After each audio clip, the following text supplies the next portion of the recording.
I never miss an opportunity for an interesting story or interesting bonsai.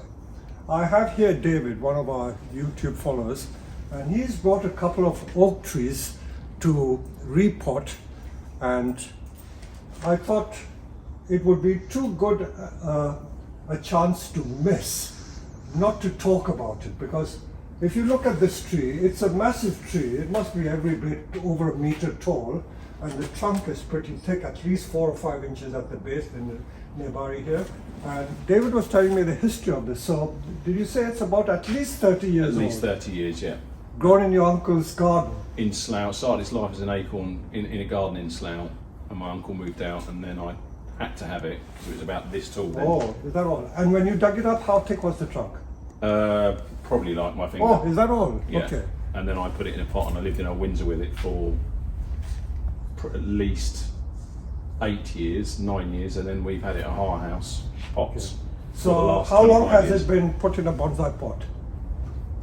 30 10 years. 30 years? Yeah. Always in bonsai pot? Not a proper No, bonsai pot, okay. but it's been in various Yeah, pots. It's been in pots. pots for, In for pots 30 years. for 30 yeah. years. Yeah. So, as you can see, it's a lovely tree. As a tree, it's a good specimen. If you come close and have a look, it's got beautiful bark, and this only comes with age. And there are lots of dormant buds here, but I don't think you need very much, you call it prompting, to say that it's not what we would call a conventional type of bonsai. Agree. Now, if we look at the shapes of most bonsai, they are conical or dome shaped, but this is almost like an inverted cone going up that way. So design-wise, it doesn't really speak to you as a bonsai. So although it's come for repotting, I would have suggested to David that if he didn't want to do anything radical, we should at least trim the branches back to about here to make it more manageable, because as it is, it's too large and the design is not quite right on bonsai. So we're talking of cutting the branches to about there, hard back to about there on both sides. But since he is amenable to a suggestion I made to him, this tree has a lot of potential, and simply cutting the thick branches back wouldn't really solve the problem. There's also another problem here of inverse taper. I've mentioned on my other videos that if you have too many branches going from one pot, it causes a swelling. Like the plane trees in London, you see where they constantly prune it. They get these great big knobs and they look very ugly. So this is what's happening here. So as a bonsai, as a conventional bonsai, I don't think it works. Also, the tree is a bit too tall for the thickness of the trunk. It doesn't emphasize the thickness of the trunk. It doesn't do justice to the trunk. So looking at the various options, I suggested to David, and he's kept a very open mind. The way I see the tree, if we turn it around, and if you guys have a look at the various options, I wonder what's going through your mind. What would you do if it was your tree, you know? You could probably make that the leader, cut all these off and grow a new leader. And if you were so inclined, you can even cut it there to have a tree more in proportion to the thickness of trunk. That is also possible, because when we collect trees from the wild or when we grow them in the field, we grow trees to 10 foot and then cut them down to about 2 foot. So that is the normal process of making bonsai. But I think a good halfway house, if I can use the term, or 3/4 way house would be to do this. Now let's use the famous bag trick. And I can see this branch going up there. And if we do this to the tree, that is what I propose to do. I would cut the thing back to there and hopefully grow all new branches from there, and we would get a bonsai which is more manageable, about this high, about a little over 2 feet, like 60 centimeter high, and you will get the trunk more in proportion to the height of the tree. So if you would like me to do that, I will do it for you. And if you keep the tree here, we would keep it in the greenhouse environment. And I bet you anything, if it is now February, if we cut it now, we will get new shoots coming by July, August. And I can guarantee you will find lots of new shoots going from here. Great. And I would put it temporarily in a training pot because I want to promote a lot of growth. When trees grow in very tight conditions in a bonsai pot, the roots don't have chance to grow and it doesn't have chance to give vigor to the tree. So we take it out of this pot, put it there as a training pot and let everything develop. I have had several other projects. I have some big projects here which I have done similar thing. If you follow me, Mr. Cameraman, and if you come here, David, this gentleman, I did a project about 9 months ago, and he brought 3 very, very large maples which were very badly overgrown. There they are at the back there. If you can see, these 3 trees belong to him. And because they're so big, this is going to be the new height of the tree there. So the tree is going to be that high. So we're going to save it. Unfortunately, oaks don't air lay well, otherwise I would have air layed it. So waiting for this to become another bonsai. So he's going to get 3 extra trees plus the new tree. So wow. This tree is going to go down to this height. So this is not an uncommon occurrence. A lot of people, they're afraid to prune, they lose control. And let it get too high. It's too big. Yeah. So that is exactly what is being done to that tree. These trees belong to him. So this has been here since, I think it was May or June of last year. So I'm waiting for it to aerate, then I'll chop it off and we get a shorter tree. So this is a lot. Yeah, because I mean this trunk is kind of similar thick as to mine, right. and that tree is half the height, isn't That's right. So this is what we will do to yours. So if you like, we will do that for you. Okay? it? Yeah, perfect.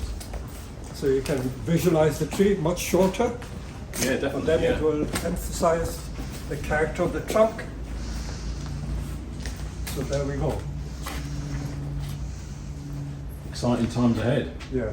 And the other tree we are going to repot for you. This is nice literati style. Now this one, what about the history of this? You said it's a oak collected seed acorn from America. This was an acorn that my friend's parents bought me from America, yeah, many, many moons ago. Okay. About 25 years. So actually. 25 years from seed. Yeah. Beautiful shape. Yeah. This is a classic literati shape. And because it's a literati shape, it can go in this literati pot. So we repot this for you. So I'm going to take the drastic decision to change the style of this tree. So that's what is planned. So all this growth which has been made for the last 25 or more years is going to come off. And this is a very good time to be cutting the trees. I know I also do it in the summer, but spring is also a good time. The worst time is just before Christmas, around November, December, when trees are going into dormancy and there's going to be a lot of frost. So what I'm going to do,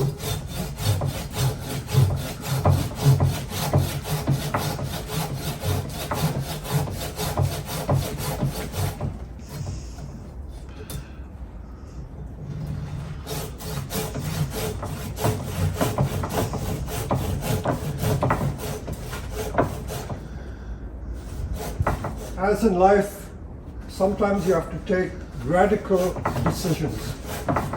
And for this tree as a bonsai, its bonsai journey is really only just beginning. So, because it's a healthy tree, cutting such a severe cut, taking so much off, won't hurt the tree at all.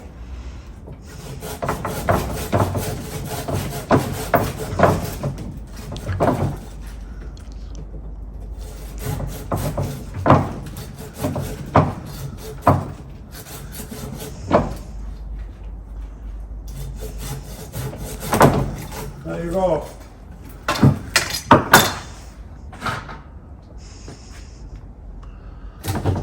Almost like staghorn. So this is going to be the future of the tree. And to show you how much more I'm going to cut, I'm not going to reduce that leader too much. I'm just going to take a little bit of this off because I don't want all the energy to keep going to the top of the tree, because I want to stimulate growth further down. So just the tips.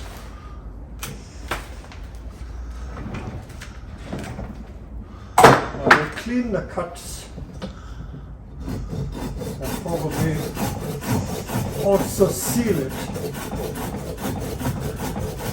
I don't like cutting too close to the junction of the new branch because you can create dieback. So all I do now is do a little bit of chamfering around the edges. At some stage we may need to revert to this and come back and clean the top even more. You see it. So looking at the tree now, it's already looking more like a potential bonsai. You can visualize the shape like this now, rather than the tree being like that. Frankly, this is not really a bonsai. So that is what we've done. I'm now going to repot the tree because it's been in this pot for 3 or 4 years, he said.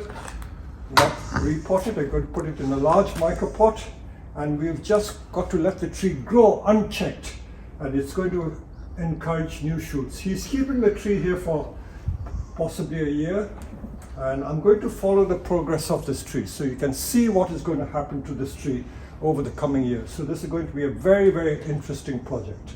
So there you go. So let me follow this project through. I don't have a cameraman with me at the moment. So I've cut the top off and I've started looking at repotting it, because the object now is to put it in a big training pot, and this is a large micro pot that we're going to put it in. And although the customer said that he didn't have it repotted for 3 years, I think this is more than 3 years in this pot. The roots are absolutely pot bound. I spent a good hour and a quarter, that means nearly 70 or 80 minutes, just trying to take the tree out of the pot. It is so pot bound. It is packed solid, absolutely solid. This is a rock solid wall. So I finally got it out of the pot, and it's so heavy even I can't lift it. There are certain trees that require 2 people to do it. So many of these trees are what we call 2-man jobs. They require 2 strong guys to lift it out of the pot to do the repotting. So I've prized it out of the pot. I haven't lifted it out. Next thing is to lift it out, and then I will tackle the roots. So that'll be the next step. So we're going to take this tree out of this pot. I promise you it is a heavy tree. All right. Just to prize it out of the pot has taken an hour. I reckon that tree must weigh every bit 30 kilos, heavier than a suitcase, you know. It's so dense. Okay, if we come close and have a look at the roots, I've seldom seen a tree that has been so pot bound. Even the roots that go to the side are pretty thick, so it's almost like a blanket on the edge. I don't know why the roots always find the edges of the pot. The inside is not so pot bound, but they all seem to congregate on the edges. So if we tease away, I will show you. Steve is going to do from this side, I'll do from this side. So although this video is about doing the whole tree, just the repotting is going to be a very interesting episode in its own right. And of course this is just mid-February, and it's the ideal time for repotting trees. I noticed that this tree was done by somebody else, and they've used almost pure akadama, but they've used a very fine grain akadama. If you come close, you'll look at the grains, the granular structure of the akadama. If you use fine grain akadama, you can use almost 100%. But if you use the larger grain, then you won't be able to get away with 100% akadama. You have to mix it with something. So, and the very large grain, certainly not in the UK. In Japan, I've seen them use it, but the large grain is either used as a mixture with other soils or as a drainage layer. So, because this tree has been potted so deep, you see the surface roots are going round and round, and this is what's spoiling the surface roots of the nebari. So don't pot it too deep. So this is a fault in whoever repotted this tree. So we're going to try and improve the nebari or surface roots at the same time. I know that there's a bit of repetition, but I think that there's no harm in repeating. The more you see repetition, the more you learn. So you notice that I'm not just teasing the sides and the base of the root ball, but I'm also prodding around the front and the top.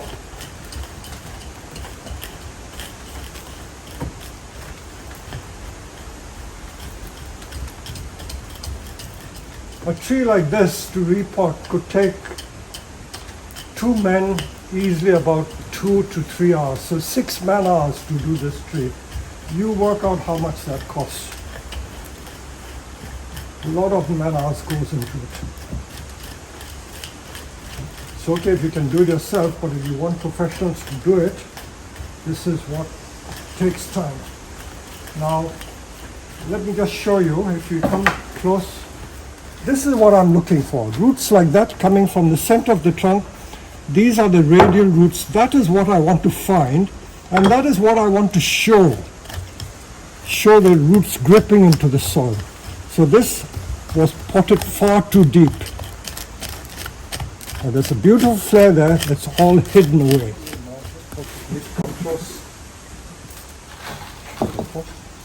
So when we pot, we always make a mound so that when we squash the tree, it gets flattened. So we never put it completely flat. A little more in the center. Mound it. Okay, now because we've cut quite a lot of the root, I'm going to just put a little bit of the magic sphagnum moss, because that will encourage roots to form much quicker. So I'm putting a bit of this. Okay, now we put the tree in.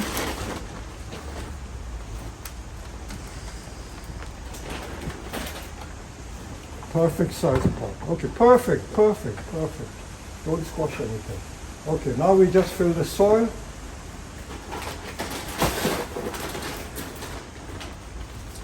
And I'm just going to put a little bit of moss on the edges.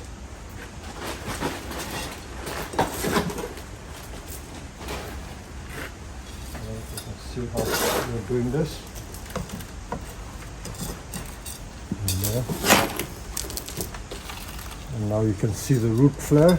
So this tree is going to stay here for a few months till it revives. Oh gosh, just right. Okay, that can be tight.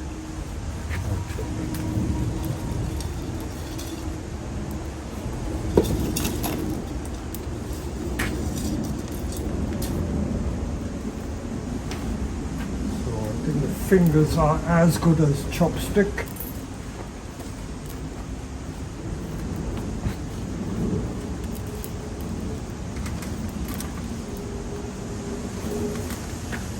Just tie the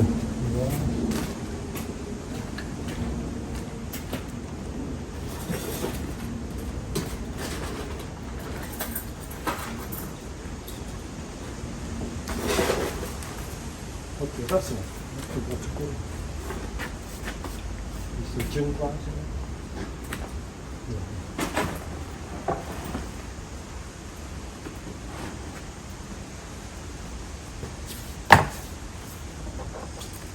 And then we water it in.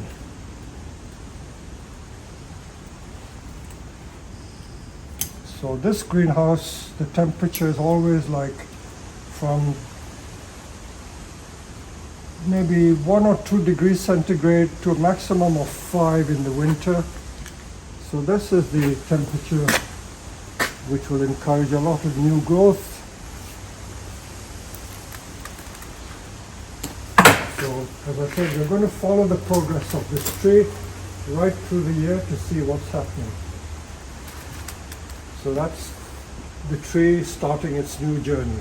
The front is probably here, but the root ball fitted like that. So there you are. This is the exercise in restyling this tree. There you go.